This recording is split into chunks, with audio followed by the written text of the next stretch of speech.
Stranded, Chapter 17. Lunch was a celebration. 2 cans of ravioli, one of beef stew, one of chili, and 4 spoons. Cheers, Jane said, holding hers up.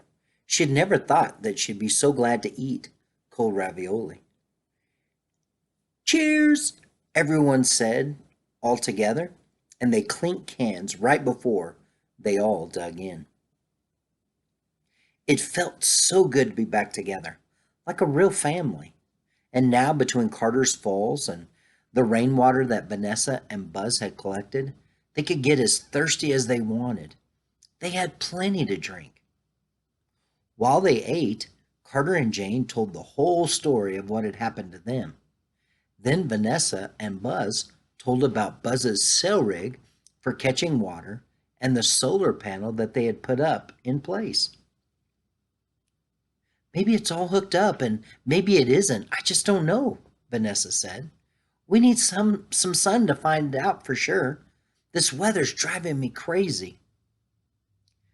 It was just starting to rain again, and Jane could hear thunder rumbling in the distance. It looked like the weather was going to get worse before it got better. But she didn't even care. At least they were inside the boat and all together this time. And they were making progress too.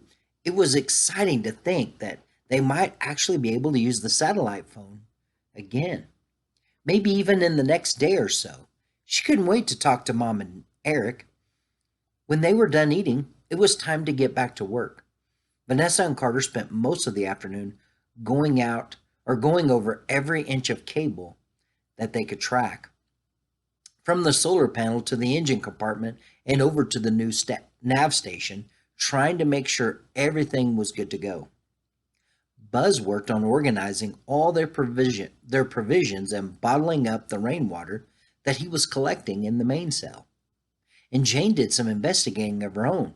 Vanessa had already started to figure out their location on a map, but not in a way that was going to help them tell the Coast Guard where to look. There were lots of navigation materials in the cabin down below.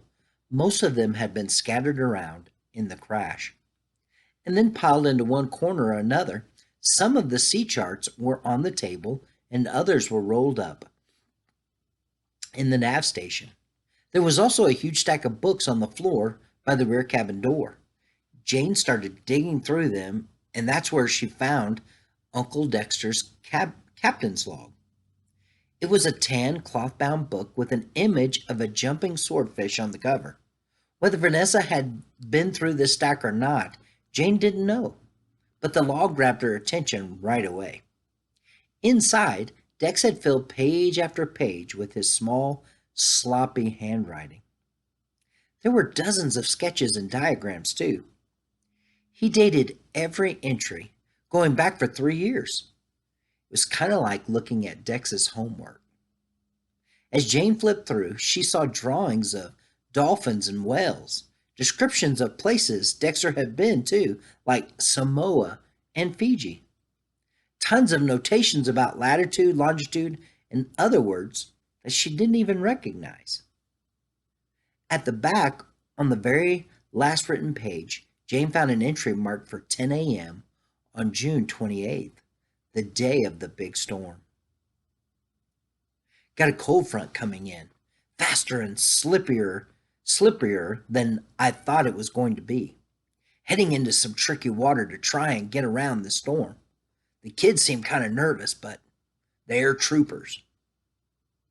Jane stopped there and stared at the page. She wondered if Dex and Joe were still out there on that life raft somewhere. It had been 3 whole days now.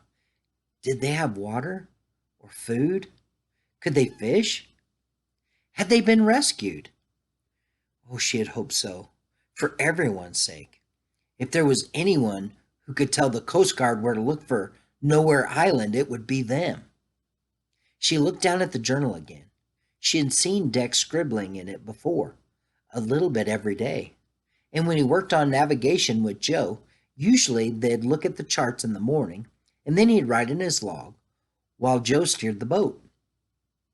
She had even gotten a little of it on the camera for her report. And that's when it hit Jane. Maybe, just maybe, there was something that she'd recorded that they could use. She ran back to her book and got her camera to her bunk and got her camera off the shelf where she kept it. Then she sat right down on the cabin floor and she started looking. It didn't take long. Within a few minutes, she found the exact entry that she'd been thinking about. Hi, everyone. It's Jane B. And today is June 27th. It's the third day of our sailing trip. And today, I'm going to show you how the navigation works. Jane's heart sped up right along with the video as she pressed fast forward. When Dexter came onto the screen, she let it play again. So you see, this is the sea chart we're looking at today, Dex's voice said over the tiny speaker. As he unrolled the chart, she pressed pause, looking as hard as she could. It was still impossible to pick out any real details on the view screen. It was too small. But then, when she hit play again, Dexter picked up a pencil and he circled something several times. This is a coral reef. That's something we want to make sure and work our way around. Again, she froze the image. She jumped up and ran over to the galley table, starting to flip through every chart that she could find. Vanessa and Carter were peering into the engine compartment as she did, and they looked over now. Jane, what are you doing? I think I may have figured something out, she said. I was just looking at one of my videos. You should really save the batteries on that thing, Vanessa said. Don't worry about that, Jane said, pulling out another chart. And there it was, the ragged circle of pencil from before. She looked back at the camera screen one more time to be sure. Yes, it was the same circle, the same chart. This is where we were, just before the storm, she said, pointing. How do you know? Carter asked. Buzz was just coming below decks now, too, and they all crowded around. Slowly, Jane told them everything that she had just figured out. Vanessa looked at the chart and then compared it to a map that she had found in a spiral-bound book. Okay, she said excitedly. Okay, we might be closer to here. She put her finger down on the chart. 500 miles northeast of the Marshall Islands. At least I think so. There's this too, Jane said, holding up Dexter's journal. We might be able to find out more about which way we came. The others were all looking at her now, smiling a little with their eyebrows raised. She had seen that look before, in school. It happened every time that she answered a problem one of her teachers thought nobody would ever get.